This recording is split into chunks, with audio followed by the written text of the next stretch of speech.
Ladies and gentlemen, welcome to Material Issues, episode number 41. I am David Bash, as most of you already know, and we're really looking forward to today's show. We have a wonderful special guest, which I'll tell you about in a bit. I'm waiting for oh, there he is. All right, cool.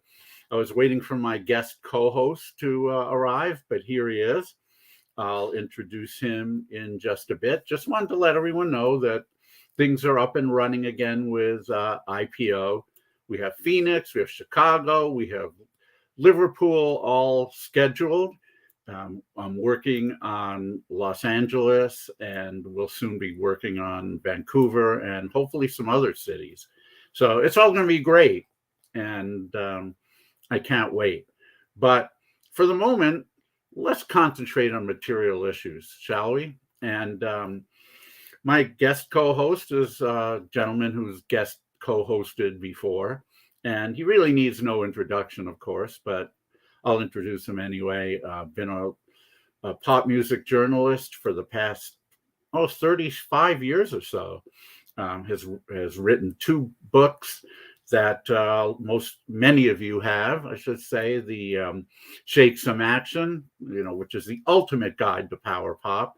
He's done 2 volumes of that. He just wrote a book called The Beatles 100 Pivotal Moments in Beatles History. And he's just a really genial kind of guy. So let's bring him on. Please give a huge material issues welcome to Mr. John Borak. Hey, David, how you doing? Good. How are you? Oh, I forgot to. There we go. I'm not used to doing all the technical stuff, and I left our banner up the whole time. But thank you for calling me genial. I that's one of the adjectives I've never been called. One of the few. Nah, I think you've been called that before. But how's everything going? Everything is going well. Just busy here and getting ready to go out and do some recording after we finish up here with my friends from the Armoires. And, busy doing that, busy promoting the Beatles 100, as you mentioned, my latest book, and just lots going on. Lots of good stuff. Looking forward to today, definitely. Yeah, I mean, we're having a guest who, a lot of our viewers know and love. And we'd all like to find out what he's up to. And anyway, we're going to introduce him. He's, I have the shirt "Got Power Pop" on right now. I wore it on purpose to pay tribute to this man, because without him, I don't think any of us would have nearly as much power pop as we do, because he's, and of course you contributed to this as well, but by his starting Yellow Pills magazine, I think he opened the eyes to and ears to a lot of people who really didn't know that they had brethren and sisterin, I don't know, out there. A new word. Some word, I just coined it, whatever it is, who like the same kind of music, aka power pop. And of course, not only did we realize that there were other fans out there, but we realized that there were a lot of bands out there that were doing that kind of music presently. We had thought about it as something that was part of the past, 70s and 80s. And here we are in the early 90s, and we're reading reviews of these bands that we hadn't heard of, and they're doing power pop. And no doubt other musicians saw the same thing, and they said, you know what? We love power pop, but we weren't going to do it because we didn't think anybody out there really cared.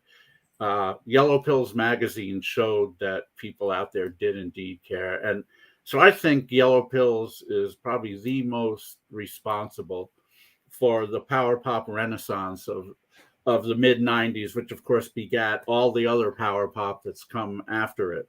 And so we owe this gentleman a great deal of gratitude. And we're going to bring him on right now from the great city of St. Louis, Missouri. Would you please give a huge welcome to Mr. Jordan Oakes?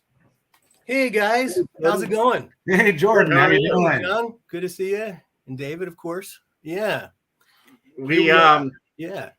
it's great to have the three of us together again, because I think about some of the great times that we had during the in the 90s at the Poptopia Festival, and then at IPO. The, the jokes were flowing like wine, particularly from you guys.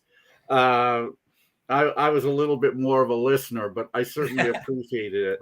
I must say, Jordan, in addition to being one of the great names behind the power prop renaissance of the 90s, as you said, David, Jordan's also one of the funniest men that I know. Oh, no doubt. No doubt about it. I mean, John and I were talking about the time we were in 7-Eleven, and I mean, we love Elliot Kendall, but so Elliot, if you're watching, know that this is being talked about with the utmost respect. But back in that day, Elliot was always on. He was always wearing his publicity hat. And he had the lingo. He still does, actually. He still does, but back then it was maybe we just weren't used to it yet, and we just found it really kind of amusing. So we're in 7-Eleven one day, and we're kind of talking about Elliot, and suddenly John and Jordan start mimicking Elliot a bit, and John talks about saying something like, we're looking at the candy aisle, and John's saying, "Oh, those M&Ms are the shit." And so I start laughing at that. And then we see that up near the cash register, there's a display of brownies. And Jordan says, "Those brownies have promotional nuts." And I fell on the floor. I'm not much of a laugher, but when he said that, I fell on the floor. I literally could not breathe for about 10 seconds. You needed medical attention, David. I remember. I really did. Yeah, that was a close call. But I remember that. I didn't remember the details as well as you do, but I didn't either. Yeah, I'll never forget that. But Elliot's a great guy. He always has like in his trunk, he's got not his swimming trunks, but in the back of his car, he has like every Japanese. I don't want to know what he has in his swimming trunks. Yeah, I know. Maybe people can't call in here, can they? No, I don't think they can. They can comment. They can certainly comment. Yeah, that's true. He can comment if he's out there. You're right. Yeah. No. We love Elliot, and wait. I want to know what he had in his trunk now. Oh, right. Yeah. What did he have in his trunk? We had every M&M. I thought maybe you knew. I don't know. He had like just every CD ever made. I think. I mean, 60s pop stuff from Japan, I guess, or something like that. But yeah, it's still fun going to record swap meets. Elliot always has a table at those, and it's just hilarious. I don't know where he comes up with the lingo, but he's cool. It's just great. The last time I saw Elliot at one of those swap meets, I said, "How's it going?" And he said, "Well, John, no romance today." No, which kind of an inside joke for those people who I can't name myself, but who cares? But no, you're doing all right. Target practice here. So Elliot, what a guy. I'm sorry, what did you just say, John? I said no romance today. That's right. Ties in because that was on the first Yellow Pills. That was on the first Yellow Pills. It's one of the greatest power pop songs of the 90s, in my opinion. It's a great, very good song, isn't it? Excellent song. Yeah. I mean, the guy he could do. Yeah, people don't know that he's actually a pretty accomplished musician and can write a really hooky tune. He hasn't done it for a while, but he's a talented guy in a lot of ways. Anyway, let's talk about your talents, Jordan. Were you born in St. Louis? I was born. Where was I born? Philadelphia. So my roots are from like the East, upper East, and so moved to Rolla, Missouri, which is a huge city. I think everyone knows Rolla, Missouri. My dad got a job teaching at the college there. So, and the rest, I moved to St. Louis from Rolla, which is, nothing happening in Rolla. There's nothing happening in St. Louis either, but there's more nothing happening here. Does that make sense? Less nothing happening, something like that. So I've been here for a long time, and it's an okay city. It has its good points, I think. Got the Bowling Hall of Fame there. Is that true? I don't even know. Wow. Okay, Weber and Nelson Bowling Burton Hall Jr. of Fame. Wow, yeah, I believe it's in St. Louis. Yeah, that makes sense. And there's some chess thing here too, like the National something chess committee. I don't know. And magicians too. There's fun facts about St. Louis. I have the book right here. Fun facts about St. Louis, which it's if you call within the next 10 seconds, then wait, there's more. Yeah, there's more. That's right. Well, hopefully you don't have to leave to go to the Bowling Hall of Fame, Jordan. Or I have an appointment coming up. Hopefully you don't have to split is what I was going to say. Yeah, I have no time to spare. You know, that was and you look really striking right now. Well, Jordan, you're probably the handsomest guest we've had on Material Issues. No. I mean, we've had John Borak, and it's a very low bar, Jordan. Trust me. Well, you know, we've had a guy who people said people used to say you look like, maybe still do, Dwight Twilley. Wow, well, that's a compliment. I mean, because Dwight Twilley is it's funny. I just heard that I don't know why I'm mentioning this, but he unfriended someone today. It was political, and the guy was like, Dwight Twilley just unfriended me, and I thought that's kind of an honor. I mean, you know, not really, but anyway, thank you. Yeah, Dwight Twilley is just one of the greatest. Well, here's the funny thing, Jordan. You probably don't remember this, but the first time I spoke with you on the phone, or maybe it was the second time, back in '93. Obviously there were no picture phones or any StreamYards or anything. I asked what do who do you look like? I just wanted to get a picture of you, and you said, well, people say I look like Christopher Knight or Dwight Twilley. Wow. Okay. You said that, or you said people? Yeah, I said that myself. Well, yeah, I got that. The people said that, not that. Yeah, you look that way. Right. Yeah. People said that. My parents, I think, were the ones who said that. That made no sense. But when I was young, I got the Christopher Knight, and then I was knighted, which was fun. But it's thank you. Right, so when you were a kid, were you influenced greatly by your parents musically, or was it all the radio? Yeah, it was. My parents had, I think every person has a story about what their parents had in terms of records, but there was like Burt Bacharach, Midnight Cowboy soundtrack, and then the Carpenters, which I think it was my idea. And they were like one of the first bands, I mean, not counting the Osmonds and the whole Tiger Beat thing, but the Carpenters, they were huge. They were maybe one of the first sort of pop groups that I really got into. But yeah, so I was sort of influenced by, I always like melodic stuff. So soundtracks being melodic, they fit in well. But my dad's like really into Sinatra and stuff I appreciate more now than I did then, How about that? Were you listening to Top 40 radio in the early 70s? It's weird. I wasn't. I'm trying to think. Was I an elitist or something back then? I was like Top 40. No way. I think it was my brother and sisters who actually were into the Top 40, Casey Kasem, and we had an intercom in every room. And they were more hip than I was into, as far as knowing all the songs and stuff. So I kind of came to it later. I discovered the Beatles at around, I don't know, 78 maybe or something. And then Cheap Trick. And then, that kind of defined my worldview of music, I think, of my tastes, went from there. So now, when did you start collecting records? I started collecting records probably, the 80s is when it went from like one crate to 1,500 crates.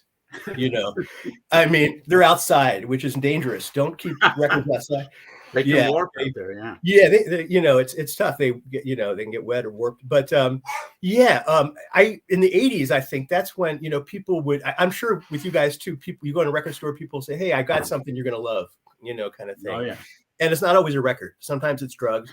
No, it's usually a record. But so they knew I was into pop. No, they knew it was. They knew I was into pop. So I it was just discovering one band after another, and then reading like Chris Gall's book of the 70s rock, and all this stuff just kind of pointed me toward, I guess, power pop. And it all came from the Beatles.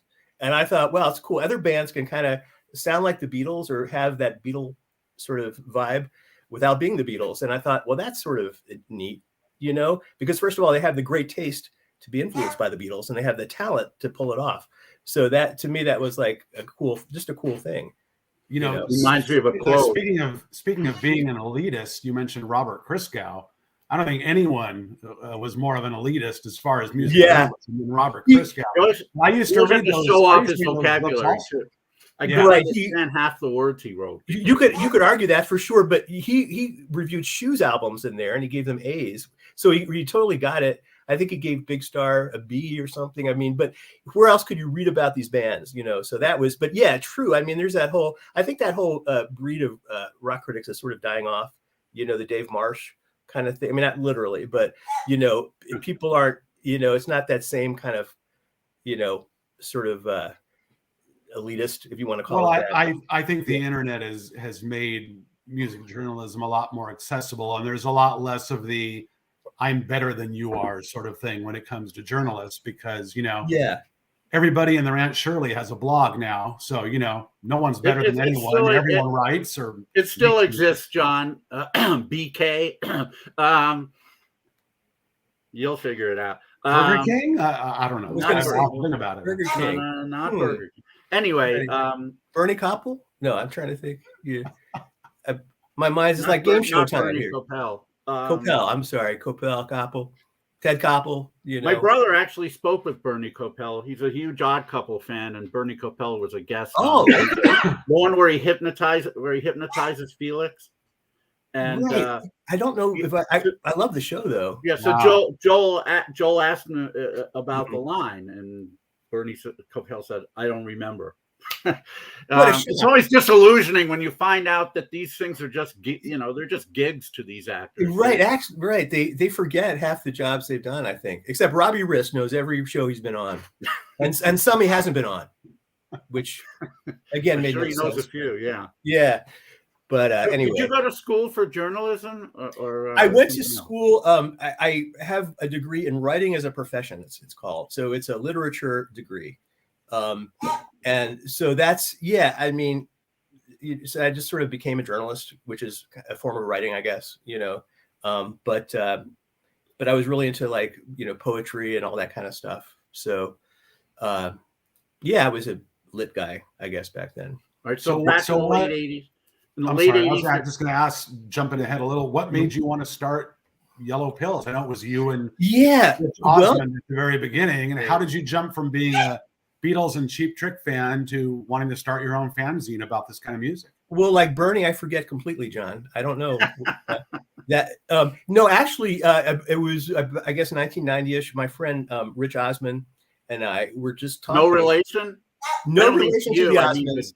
No relation to the Osmonds, but we were just talking, you know, and I said, wouldn't it be cool, you know, to have a magazine that's really focused on this kind of stuff? So then it went from there, and he said no, but you did it anyway. Exactly. He said no way. He left. I've never seen him since. But it somehow it happened. No, it just felt like the right thing to do. I like to write, and I thought, wow, this, you know, like you guys may agree, it's the perfect. If you like to write and you love pop, that's the perfect meeting of, you know, subject and form.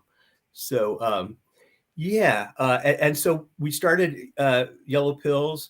And we did it, you know, I don't know if you could do it now, or it would be a lot more professional looking for sure, because we used to, you know, type it on a typewriter and shrink down each page. And, you know, Rich would take the Scotch tape, and it took like half a year to tape it all down. So there was a certain charm back then and a fun to doing it, you know. So that's it. I mean, greatness starts that way, Jordan. I mean, John knows about the person I'm going to mention, but Bill James, the famous baseball writer.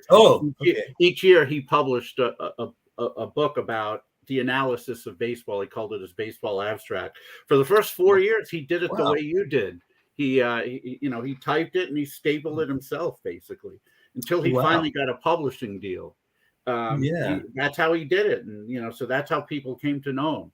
So and there was a lot of charm to that. There's no doubt. Yeah, back in the day, that's what a fanzine was, right? I mean, it was just right. You just put it together. We didn't really know what it was, Jordan. Right. I mean, for me at least, Yellow Pills was the first true fanzine that I'd seen. I mean, you know, Goldmine, which John was writing for, was much more of a, you know, professional endeavor with, you know, with a corporation behind it and everything. But until I got involved, right. Yellow Pills was the first I'll just recount the story. Yeah, I was sure. in Off the Record, a record store in San Diego. My good friend Phil Galloway owned it.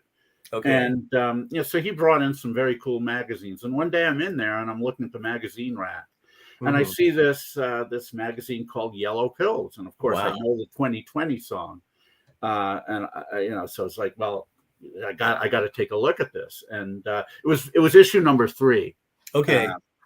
And I'm looking through it, and it's like, Mhm. I can't believe it. There's all these bands I've never heard of. There's some I have. There's these articles. There's these reviews.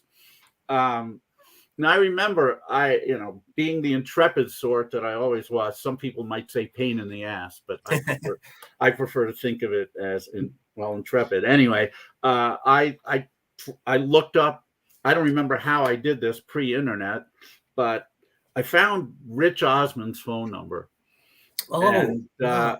I called him and got his voicemail, Yeah. it probably wasn't even voicemail yet, probably an answering machine, and I think I left a message, or maybe I just hung up. I don't remember. Finally, a little bit later, Darian Sahanaja, as we all know from Wonder Woman, he had spoken with you, and he had spoken with you and John. And Well, he wrote the first letter I ever got about Yellow Pills. Oh, really? And Okay, I just tell us I about wish that. I still had it. I mean, it was, it was such a lovely letter, So that's how I remember, Darian. And then of course you had the Wonderman's tapes, or you referred me to him, and then I got the tapes. So, you were integral, and of course I was reading John's stuff in Goldmine, too. So that was great. I remember, Jordan, you writing a letter to the editor that got published in Goldmine, and this is before I knew you. I think it was the late 80s, about I think the band was called Maud Lang, named, of course, after the Big Star song. And you couldn't find it. You were wondering, how do I find this? John Borak reviewed this, and blah, blah, blah. Oh, right. Wow, someone is reading actually what I write, who's not one of the artists I'm writing about and not my editor. This is pretty cool. Yeah, so I remember your review of that. I remember your review. You said like Jill was like a Lost DB song or something, and you had me at that. I thought, whoa, But yeah, it was tough to find, and eventually I found like 3 copies. I think I still have like maybe 1 or 2. I mean, at least 1. I don't even know if I have one. I don't think I have one anymore. But right. It's always nice to find those like-minded people, and I think Speaking of Darian, that's how I met David originally. Oh, okay. I read a review of those Wonderman's cassettes you mentioned earlier in BAM magazine, a free magazine you used to get at Tower Records here in California. Long gone. Right. And it had a review of the records, and it had Darian's phone number at the end of the review, which you would never see now. I called Darian. We called Darian. We talked for a long time, and then he said, if you like this kind of music and power pop, you really need to meet my friend David Bash. Wow. And David's been regretting that conversation ever since. And only for the past few years. Prior to that, I was fine with it. Oh, ouch. But yeah, it's funny, is one of the first times David and I got together in person was at a show in Long Beach. This all ties back to Yellow Pills, and it ties back to IPO, because it was a double bill of Shoes and Material Issue, which was a pretty amazing night of music. And, there were probably a lot of people there that I know now and didn't know then, but that's one of the first times I got to talk to David for a little bit. Actually, we may have spoken with each other then, but if we did, we didn't know each other until a couple of years later. Okay. Okay. We were both there, but I was unaware of you, and vice versa. I'll never forget that show, though. Material Issue opened, and I did not know who they were. I think I'd heard Valerie Loves Me on the radio, but didn't know who did it. So I'm watching this band. I'm thinking, man, that lead singer he's got a great stage presence. They were such a great live band. I mean, that's the only time, unfortunately, the only time I ever got to see them. And then Shoes came on, and they were great. And afterwards, Jeff Murphy held court, and I imagine John was there as well. But I got to speak with John and Gary. That's exciting. Show and Jeff. So that was a lot of fun. But yeah, I did not know John yet. I didn't know him for again another couple of years. Okay. Was again because of the Darian connection. And the Mhm. same thing with you. Darian gave me your phone number. So Yeah, I remember you called me. I mean, I that's can when we remember finally that day. spoke on the phone. Yeah. Yeah. Yeah, you called me. Back then, that was the way, we did it, right? Because it's, hard to believe that we didn't have the internet. So if you wanted to, you never heard of other people, basically, unless somehow, someone Or connected. unless, or except for Yellow Pills, because you connected me to a lot of people. Well, that's you connected great. me Thank to Chris von Snydern. You had reviewed his first single. I'd never heard of the guy. Okay. I immediately wrote to him to order it. You connected me with Jeremy Morris. You had reviewed a Jeremy CD. I think his phone number may have been at the end of the review. Yeah, I remember discovering He and I Jeremy. spoke on the phone for like 45 minutes. I think I ordered a CD. I got it. Then I listened. I called him, and we had a great conversation. And now, He's a we're great still guy. the best of friends. Yeah. You made a lot of connections. Wow. And, I should point out that, Bruce Brodeen of Not Lame responded to the post that I made about you being a guest. Saying that, if it wasn't for you, Not Lame probably wouldn't have existed in the form that it did. Yeah. Well, Not Lame itself was just great because they were like the first power pop. There aren't too many, and now even I think there's two. With Ray has the one. Cool. Not Lame is out of business as far as releasing stuff, right? Even selling stuff. See, shows you how hip I am. Well, Bruce under the name Pop Geek Heaven, I believe, is going to be releasing some Shazam stuff. Oh, good. Okay. I'm not sure when, but that's supposed to happen. Yeah, but certainly not like it was back in the 90s. And Jordan, I can honestly say you and Yellow Pills just sort of kickstarted all this. You made us realize we weren't alone in liking this music. You helped, like David said, you helped make these connections. And then, it kind of went from Yellow Pills, and then we had all the other fanzines come out that were really cool, like Oddities and Pop-Sided and all the other ones. And then Poptopia started, and we started to meet all these people and hang out together. And it's like, wow, it was sort of like this brotherhood and sisterhood of really, cool people. I'm kind of getting chills just thinking about it. In fact, it's kind of like a horror film. You are not alone. Yeah, you are not alone, to quote the Flying Elephant. Yeah. Yes. Oh, nice. But yeah, it may sound a little bit over dramatic, but back then, when you didn't have the internet and you didn't have, power pop folders or Facebook or ways to listen to music really online, you needed those personal connections. And I always look forward to getting the newest edition of Yellow Pills and all the other fanzines. And then when you started releasing the CDs, that was even more amazing. Tell us about how that whole thing happened. Yeah, well, that happened when I guess this guy who ran this fanzine store, I didn't know there was such a thing in New York, like he discovered me like other, found out where I was, and he called me and wanted to carry Yellow Pills in his store. So I'll take 10 copies or something. So I sent those. And then, so Dean Brownrout, the guy I knew his name was going to come up here, but go ahead. Right. Yeah. Who I haven't spoken with in a long time. But he found the Yellow Pills there, and he was just happened to be starting a label. And this was around the time CDs were coming into the fray as far as like being the main sort of format for music. So he said, have you thought about like doing a CD with the kind of bands you're writing about? I said, yeah. I mean, actually, we were going to do a cassette, but a CD, we didn't have the money, and it just seemed, out of our league. So he said, yeah, well, you can do it. Let's do one. So that's how it started. Yeah. He found Yellow Pills in New York and found me.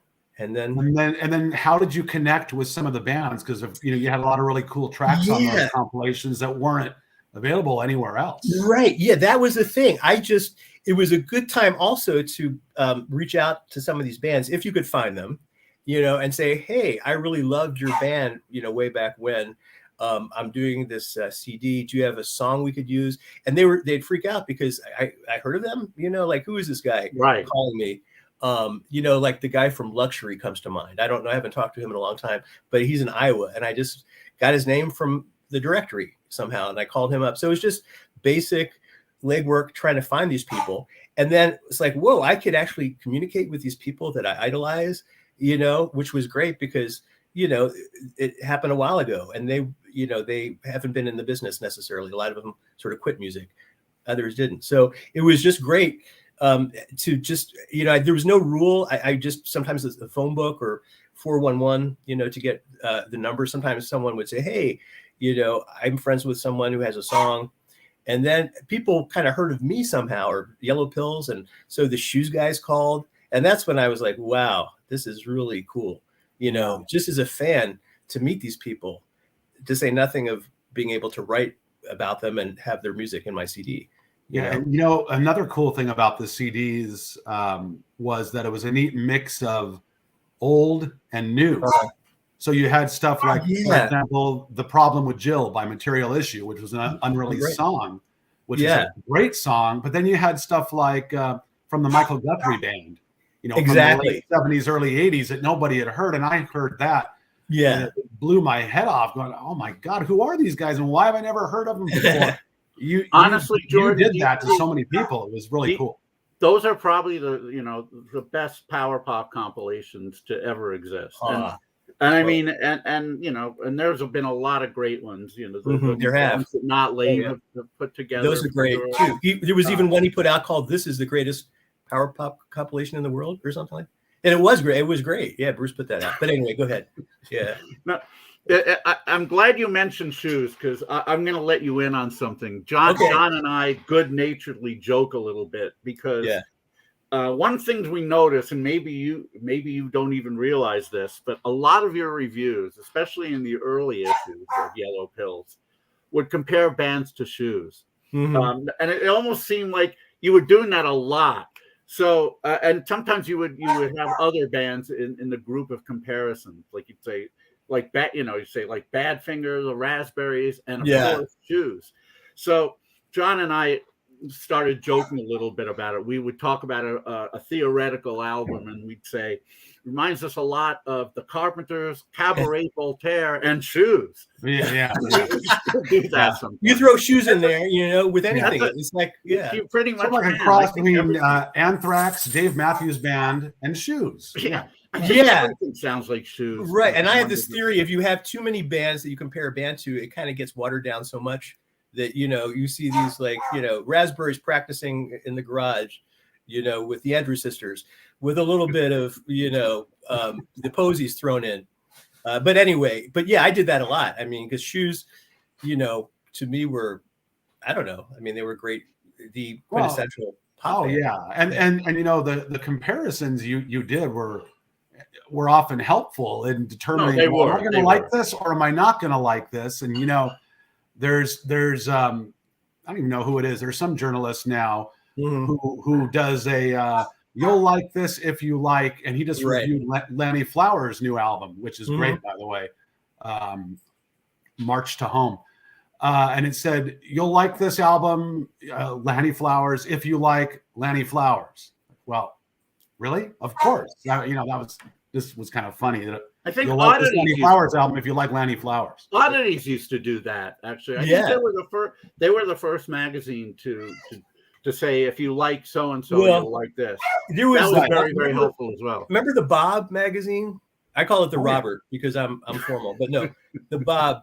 And there was a reviewer there, and I'm not dissing the guy. I think his name was Fred Mills. But everything he wrote about, this is like the Lost Shoes album, or this is like White Twilly. I think he compared like the Zimmerman, that band, who were good, to Twilly.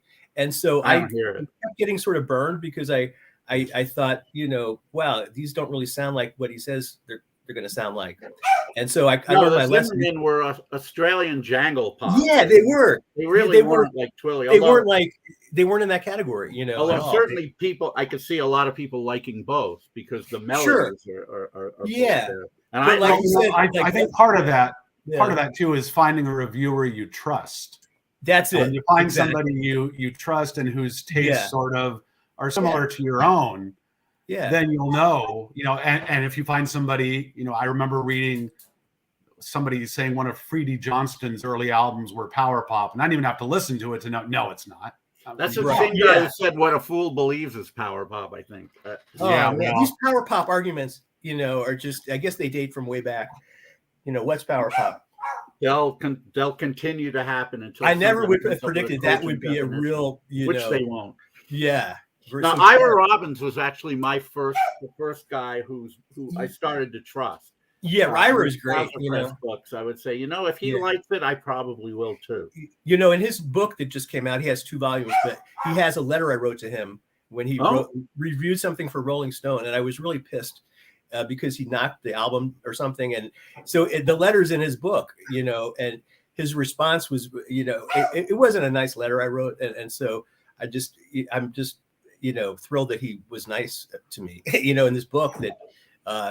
But anyway, it's hard to describe. It was just. I give Ira a lot of credit. In one of his Trouser Press books, he really dissed jellyfish. I mean, okay. Hey, Mark. Hey, there's Mark. Yeah. It's a crazy night here. I can't really hear you, but I just want to say hi, John Borak. Well, thank you. Yeah. And my good friend David Bash. I hope you're having a great time. We are. Kind of crazy. We are. Live show going on in all the student sections. Have a seat. See you next week. Thanks, on Mark. Material Issues. Oh, whoa. So Mark's in Russia right now, isn't that right? No, he's David. Mark who? David. Mark who? Huh? Right. Who was that? Who was that guy? Yeah, I know. I'm kidding. I know it's Hersey. I know. I'm joking. Hersey. Right. Now, anyway, to finish the story. He wrote a review of, and at that point, I already knew who Jellyfish was, and I'm going, what? How can he? I mean, what the hell? Is he saying? All the stuff he's saying seems pretty inaccurate. I almost thought maybe he had a vendetta or something. But to his credit, the next edition, he had somebody else write a Jellyfish review, someone who was obviously more of a fan. And, I think he realized, he probably heard from a lot of people saying, wait a minute, these guys are good. What are you doing? Yeah. And unlike a guy like Dave Marsh, who you mentioned earlier, who probably would have been steadfast, even though he knew he was wrong. Yeah. Ira said, you know what? Maybe I'm just missing something here. Let me have somebody review them who's more of a power pop kind of guy. So right. So, well, that's good. But I want to get back to Yellow Pills. Okay. Yeah. A bit. All right. So eventually, Rich left, right, and left it all to you. Yeah, Rich threw my stuff out the window. He said, "Move out." It was tough. It fell right next to your record collection. It did. Look at that. So, but anyway, he's just one of my best friends, if not my very best friend still. But yeah, at the time, it was kind of a stressful thing, for him, for both of us, I guess. So he kind of bowed out. But he added the sort of the movie reviews, like in the very early, and he was more into sort of the punk pop stuff too. But yeah, so Rich left around issue 3, I want to say, I think. And then from that point on, it was just me handling everything. And then not long after that, of course, people saw that, this is a viable enterprise. And then we had Oddities. Which was the first magazine I ever wrote for. So that was a good magazine. Gary Littleton, R.I.P., and Anthony. Henderson, oh man, not R.I.P. Fortunately, thank you both very much. But, right?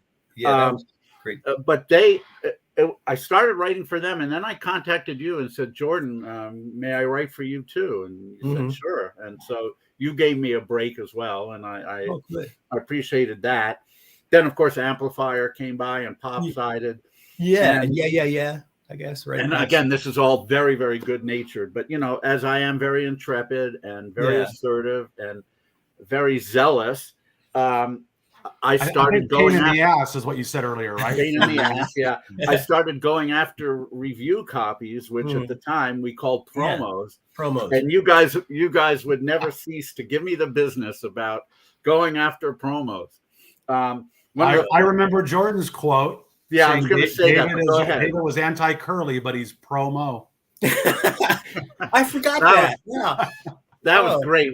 I think both of us, we weren't, I don't know if we were in the same place. It may have been. But we are kind of like the Three Stooges here. Look at this. The Three Stooges. No, we're in the best possible sense, the Three Stooges. Not Well, like Iggy in the Stooges. Well, I know that I'm Curly, so I don't. Well, Curly is You- the you- favorite. Most people you- probably would pick Curly. I'm not sure, but it Yeah. seems like Curly would win. I'd say you have to be Larry, Jordan, because you've got the most hair. Well, Larry was John just, gets you to know, be Mo, I guess. yeah, he was kind of the spine of the, you know, he was, we're talking Three Stooges here, right? He was just, you know, kind of Midland, not the wackiest, but I guess the most sensible sort of, or something. I don't know. You remember the Posies bootleg song "Suddenly Larry Fine," right? That was one of my favorites, David. Yeah, that was unbelievable. Yeah, it was a touching song to me, very much so. But you know, the more you guys made fun of me for going after promos, the more promos I went after. So thank you again for. Yeah, being a psychologist, right? It didn't work, I guess, or whatever we were doing. But it was reverse psychology, or right? Even if it wasn't intended, that's how it. That Jordan, was if we would have just said, David, go get some more promos. He never again would get a probably promo. would have just given up writing. He would have just said, "Yeah, live promo free from that point on." But you know, I'd like to, you know, we talk about, you know, how much power pop we now have in the world because of you. I'm sure I wouldn't have even started IPO if it wasn't for Yellow Pills either. Oh man! Because you know, through you and all the tributaries that came from Yellow Pills, I found out about so many bands. It was only because I had gotten to know about so many bands over the during the mid '90s as the power pop renaissance came about, that I thought, you know what, I can do this festival. Yeah. That and of course Poptopia. I'm sure Tony Perkins isn't listening, and I know he's not a big fan of me or IPO. But if anyone ever talks to Tony, please let him know I thank him very, very much, because if it wasn't for Poptopia, I never would have even thought to do IPO. I mean, that was like the prototype. I guess he did that. It really was. Look, it brought so many of us together. I mean, there was the Oddities internet list that we were all members of, and we got to know so many people through that. And again, you know, if not for Yellow Pills, that doesn't happen either. And when Poptopia took place, a lot of people all over the world on the Oddities list came out to LA to see it. That was fun. I was there for the first one, I think. Yes, you were. Were there 2 Poptopias or 3? Well, it turned out there were about 5 all. 5. Okay, there were 3 in a row from '96 through '98. Okay, yeah. And you were at the first one, and I think you were at the third one also. The third one too, yeah. And then you came to the first IPO later in '98. Right. Yeah, that was exciting because back then people were, you know, coming from different parts of the world. They still are for your festivals, I know. Sometimes. Yeah. It was a different time. It was. Back then we were all younger. We had much more energy. Yeah. You know, flights were cheaper. And also, you know, there wasn't if you wanted to hear this music, you either had to buy a CD or see it live. Right. There was no streaming or anything. And there were no options for home entertainment other than just watching TV. I mean, DVDs hadn't even really started to happen yet. I guess laser discs had, but not everyone had a player. But so, you know, it was different. Everybody went out, which is why I figured, you know, a lot of people were discouraging to me about IPO, saying, oh, you're never going to be able to get people to come out and see bands from all over the world. But I knew they would, because back then people went out. Yeah.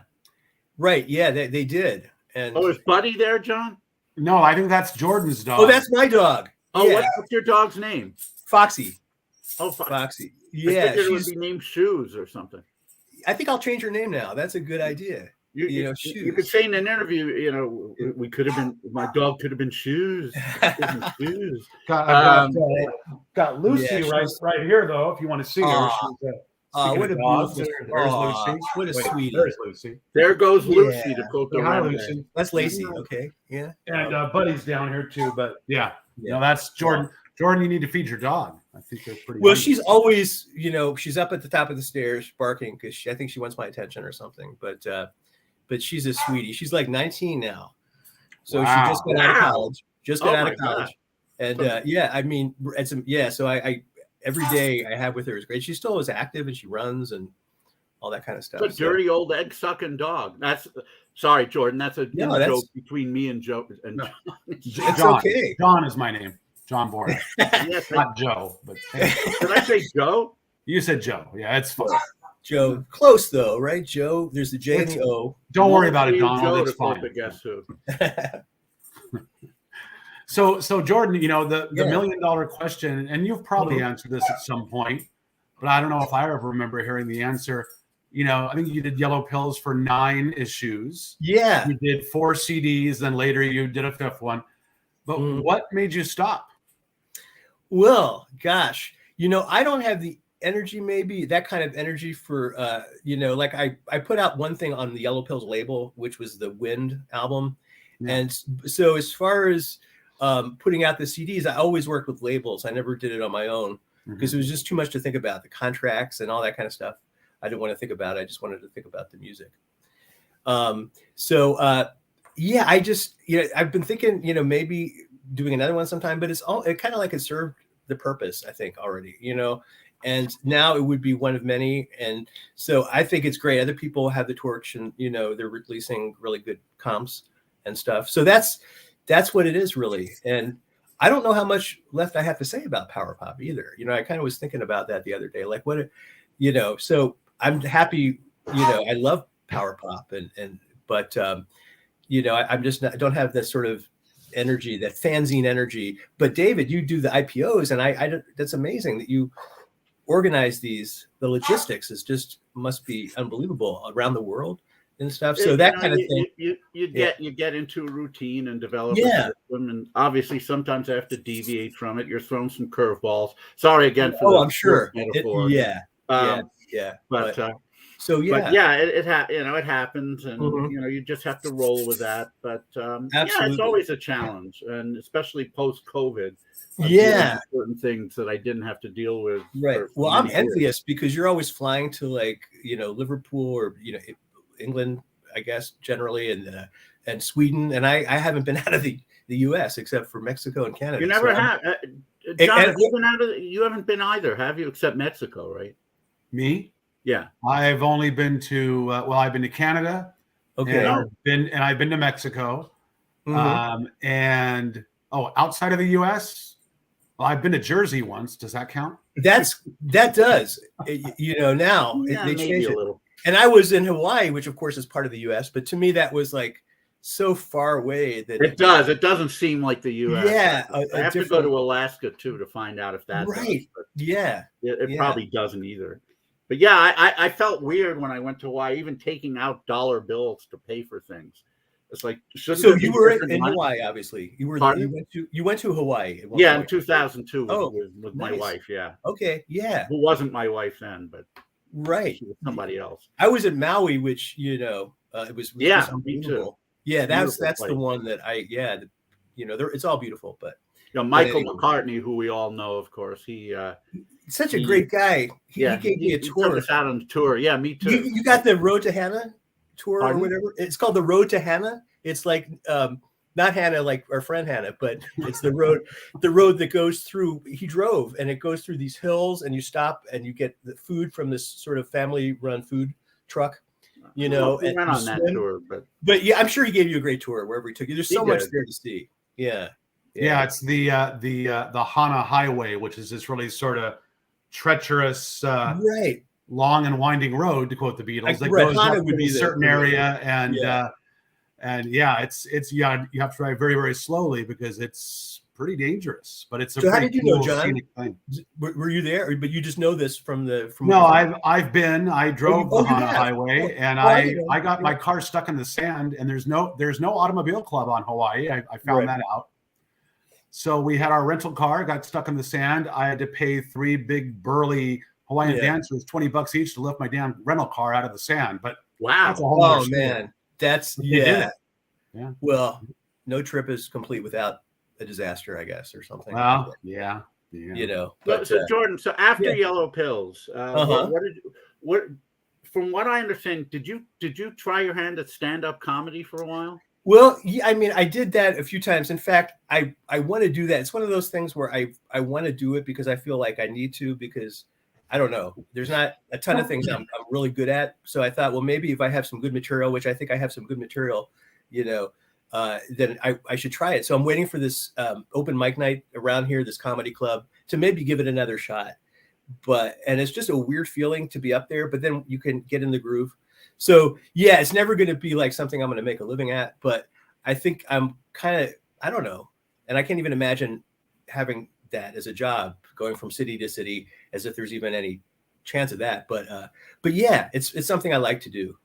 You know, it's you're funny. very good at it. Speaking of stand-up comedy, Jordan, your delivery and your demeanor, just in our conversation, I've been looking at some clips of very early Bob Saget stand-up routines. Oh, because he was one of my favorites back in the day when he used to be on the show called Make Me Laugh in the late 70s. mm-hmm. Oh, yeah. You know, your delivery reminds me a lot of Bob Saget's early delivery. That's a compliment. My sister said that once. Really? Yeah. So now it's Bob Saget, Christopher Knight, and who was the third? No, but Dwight Twilley. Dwight Twilley. My sister never said that about you, though.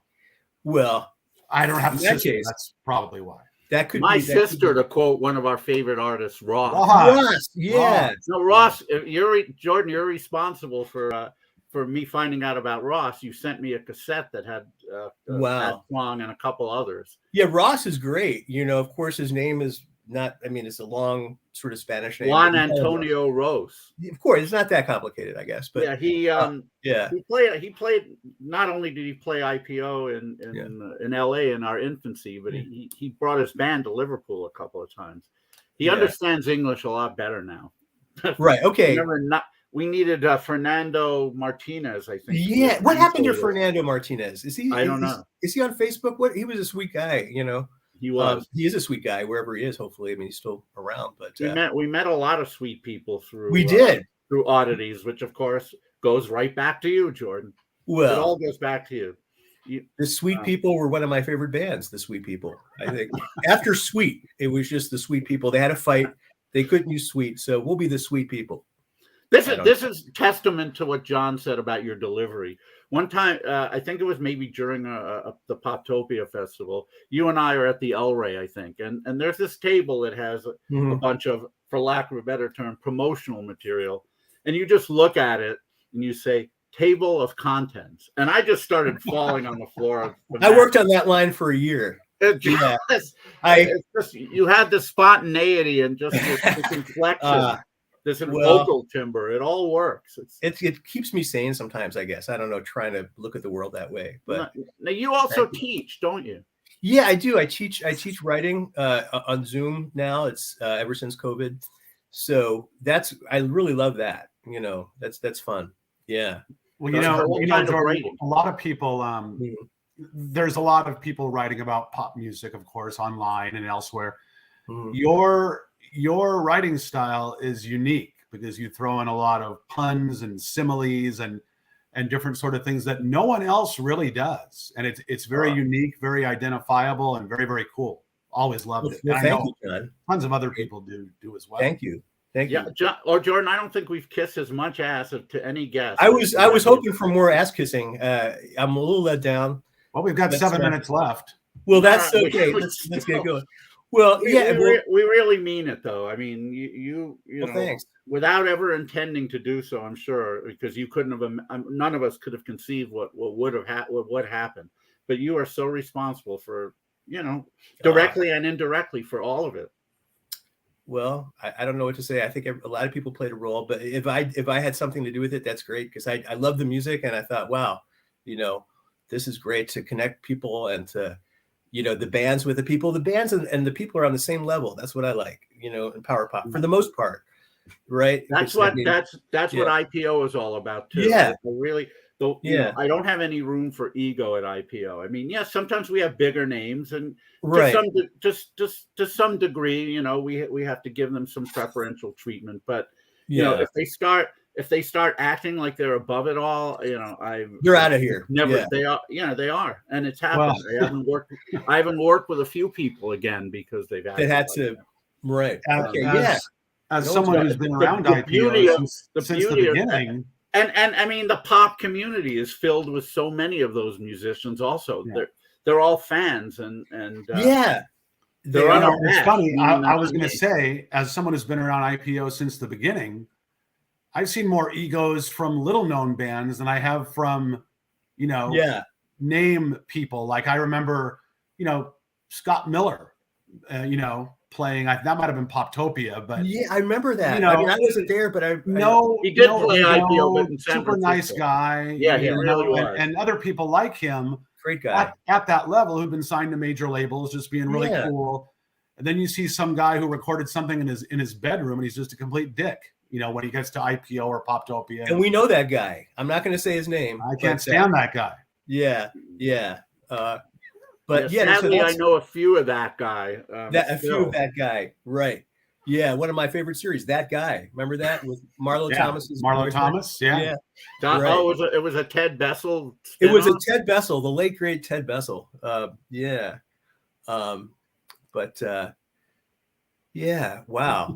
5 words you've never heard before. The late great Ted Bessel. I don't think I've that's never been said on the internet ever. Yeah, I bet it really should be. Yeah. So at present you're still teaching? I'm teaching. Yeah, I teach about the classes start and end. They're a few weeks each. It's continuing education, so it's adults who want to learn something new. So in my case, it's writing. So I teach adult education, to quote Hall and Oates. Yeah, that's it. Right. Yeah, I play that in the background when I teach usually, and it's but it's just fun to get people to write. Because people I teach a memoir class, and it's just fulfilling to get people to write, and they can discover that they're good at it and expressing themselves, and it's just pretty rewarding. I know it sounds corny to say that, but it's no. I can be goofy too. I can be goofy while I teach. I'm sure. No, I mean, you're the one bachelor among us. Do you ever get flirtatious with some of your students? Well, that would be against the law, I think. Actually, yeah, I kind of keep that separate. No, it wouldn't necessarily be against the law, but everything I keep it separate. I haven't even thought it in those terms. I think that would be kind of tacky to sort of flirt with a student. But adults, you're right. I mean, I taught psychology for 8 years, and I was certainly guilty of maybe a little bit of subtle flirtation, which ultimately led to a few things after the class was done. So and some people might, I don't know. Sometimes a student you might get a vibe or something, but yeah, it's a lot harder now than it was when I was teaching. It wasn't as PC at the time back then. Right, it's very PC now. Yeah, I've seen David flirt with Jeremy Morris at IPO, and it's weird. It's just, I saw that. Kidding? It's out now. Love Express. There's a tape out now, which there's a TV movie about it. The Jeremy Morris David tape. You mean David and Jeremy, like Pam and Tommy, which is I didn't want to say it, but yeah, I think it's kind of like. Are you familiar with that, Jordan? I just threw this TV movie. It's on Hulu right now. I don't want to see it. I don't care about it. But I remember hearing in the media, back when that tape was stolen or something, and I did care back then. I don't care now. It's almost pathetic that they're making a movie about it, but they'll make a movie about anything. So getting back to music, please God, let us get back to let's get back to music. So you've probably been asked this again a million times, but I'll ask it again because I don't care. Your favorite power pop song and your favorite power pop album? Yeah, that's tough. Sometimes it's Some Sing, Some Dance, which I know people are like, well, the other song's better. Loving You Ain't Easy. Probably more people like that song. So it's that, I don't know. I mean, no matter what, Go All the Way. I'm on fire. I'm trying to think of, there's so many good ones. A lot of people like more obscure ones, especially when they've heard as much as music. Right. Yeah. A lot of people, go for something more obscure. I go back to the 70s bands. I think those are the real power pop bands. Like the Posies, I don't even think of or some of these other bands. Jellyfish are more just pop kind of to me. But here we go with the definitions. But so yeah. What about albums? What would you consider albums? Your favorite power pop album? And it's a weird thing with albums because people debate. Well, can there be a power pop album if there are ballads on there? Or if a band does ballads, are they right? But I don't know. I mean, like the Raspberries didn't have great albums except for one, maybe Starting Over. Big Star, maybe the first Big Star album to me. And some people will say, "Oh, that's not power pop," but they were kind of the Beatles of Memphis, really. I mean, the way.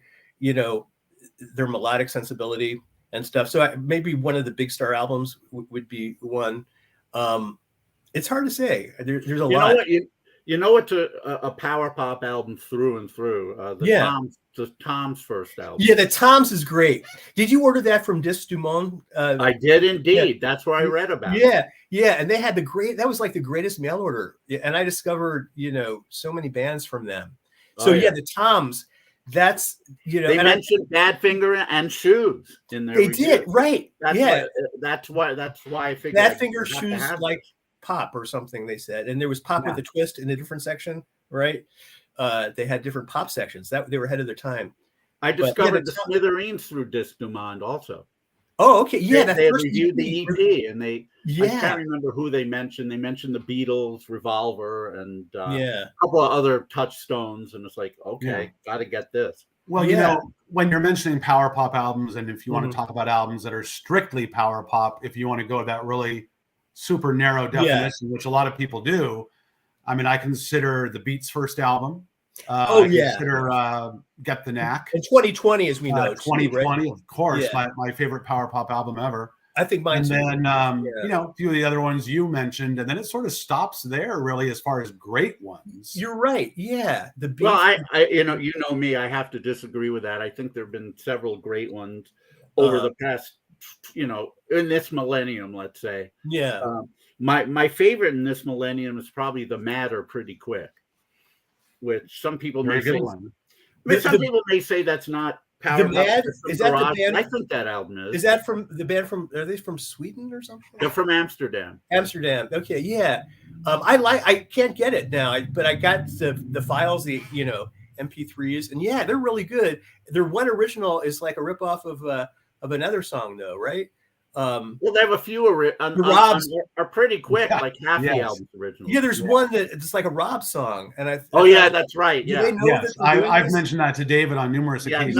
It is the Rob song, just with different lyrics, basically, but they credit it to themselves. Yeah. So it's interesting because they do covers mainly, right? But they do really obscure on the second covers. Album, not as much. On the first album, there were more covers. Yeah. But on our Pretty Quick, it's like about half and half.